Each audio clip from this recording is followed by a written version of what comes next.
And right there, Bradley Beal. Of course, they don't need his particular skills, but that didn't stop them from making the deal anyway. Oh. Bradley Beal is now just another shooting guard that the Phoenix Suns happen to have. Plays a little point, can play a little small, but he is a generational scorer on a team that's already got two generational scorers. Washington clearly trying to enter the Lithuanian sweepstakes for next year and have all but given up on next year's NBA season. Tim Hardaway, ladies and gentlemen. I'm going to tell you this. Bradley Beal been trying to, he wanted to get traded for about 2-3 years. Right. He just didn't say anything. So now the situation came up where he can go to a team where he wants to go to in the Phoenix Suns or the Miami Heat.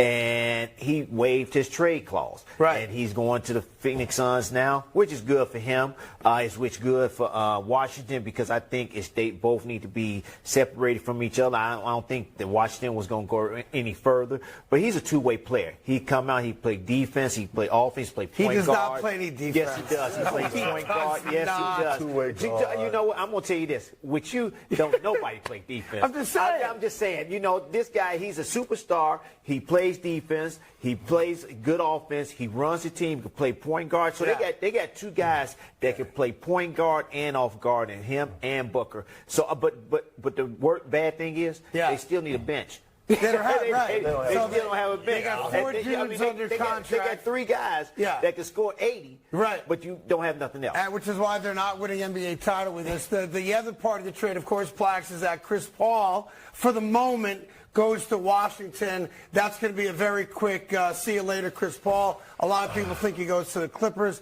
but Washington is obviously not going to keep Chris Paul on the roster. They can let him go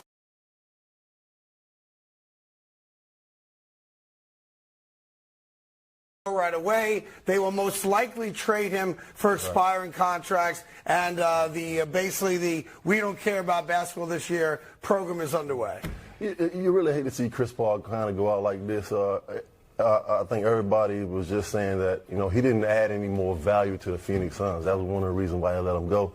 But acquiring Bradley Beal, let's just say Matt Ishbia attended a real basketball institution in Michigan State. Yeah, let's just stop for a second. I just saw You're him. friends with Matt Ishbia. We all went to the Kansas State game the last time I seen him. And he doesn't care about the luxury tax. Just say that. Okay. But adding Bradley Beal, man, I think it makes him the best team in the West. I really do, over Denver, because Bradley Beal can play all three positions: point guard, it's so funny guard, power, and small forward. So he adds a different dynamic to that. That's if he stay healthy too. Yeah, which he is not in 2 years. Obviously, 3 years ago when he was last healthy, he averaged 30 points a game. He hasn't been healthy for the last couple of years, but we will break down why Plax is wrong and why, of course, Timmy is wrong in regards to what this means to the Phoenix Suns. No. What are you looking at me crazy? No. I'm saying he's a two-way player. I didn't say that he was doesn't play defense. I say he's a two-way player. I didn't say that they was going to win or they're going to be the favorites to win the NBA championship. I never said that. Okay. I'm just saying. I said the West. The West, the NBA championship, I think they still have a long way to go. They don't have a bench, and they don't have people to complement them just yet. So they still got a long way to go. You got three guys. Yeah.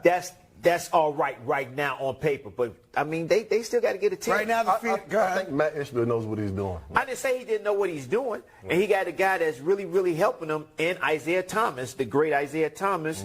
And then he has Josh Bartlestein, one of the guys that is up and coming in the front office. He's the CEO. He's CEO up and coming, though, in front office, that's making his stamp on what he wants to do. Now, I have to say this. It should be pointed out that yesterday was Father's Day. Come on. And part of this story that has to be told, as much as you don't want to tell it, is that the agent for Bradley Beal, what's his name, Timmy?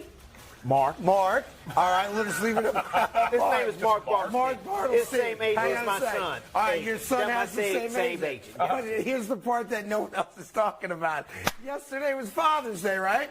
So Mark Bartlestein's son happens to be the CEO of what franchise? Phoenix Suns. Oh, the Phoenix Suns. Wait a minute. Oh, didn't know that. Wait. Dad, I've got the best Father's Day gift. Right. But we never said anything about Kevin McHale giving up Kevin Garnett to Boston. We just didn't have this show at the time it happened. Yeah. right. Yeah, you're damn right we did. Yeah, okay. So we can talk about it day and night. And this is a father and a son getting together at a family barbecue yesterday, saying, "Gosh, I really want to do right by Bradley Beal. What a great kid he is. He's only 29. He's got the big extension, $200 million plus. He has a no trade clause.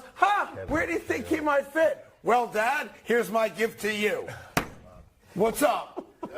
Yes. Yeah, okay. I agree wholeheartedly with you. And it goes down like that. Yeah, of course it does. It's almost like Derek Jeter giving Jill Stanton Yes. to the Yankees Yes. from the Marlins. Exactly. He was the GM of. Exactly. Yes, it has Exactly happened. right. in You know, yesterday. I would rather see him win with the Yankees than my own team. Right, that's what Jeter kind of said down the Florida. Exactly. Unfortunately, they have not won a World Series since quiet John Carton said. Don't get cold And he's wrong. batting 115 since he came back off the injured list. Listen, it does change, obviously, the pecking order a bit. But as you pointed out, one of the key parts of this, and you can't overstate it, is that they've got, I think, 5, maybe 6 guys total right now under contract. Yes. So there's a lot of people now talking about how the Phoenix Suns need to kind of follow what Miami Heat, what they just did blueprint-wise, which is you have 3 or 4 really good players, and then you fill with guys who maybe might be undrafted guys, veteran guys, guys with a chip on their shoulder, because you know the minimum for veterans is $3 million. So you now have to convince guys, maybe guys in their low 30s, who are towards the end of their playing career, hey, look, I can't pay you what you're probably worth, $8, $9, $10 million, but I can give you a chance to win a title. Yeah. That's the only allure now for Phoenix to try to get some veterans to come there. We're in a great city. We're in a great city. Yeah.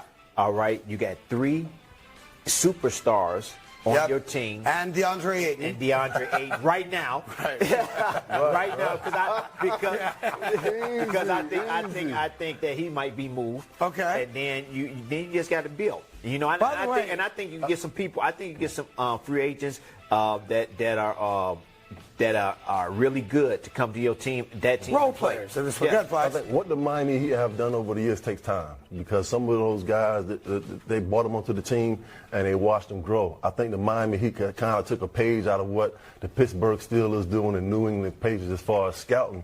And one of the reasons why I believe the Miami Heat are so good at scouting, because Eric Spoelstra, who was the head coach, he was in the camera room, right? The video, doing all the scouting and basically knowing the kind of guys that he wanted to have on his team. Well, we got lots more coming up, including where this puts the Phoenix Suns in the landscape of the Western Conference coming up in just a bit. But headline number 2, the NBA's not stupid. You want to hide a story? You release it about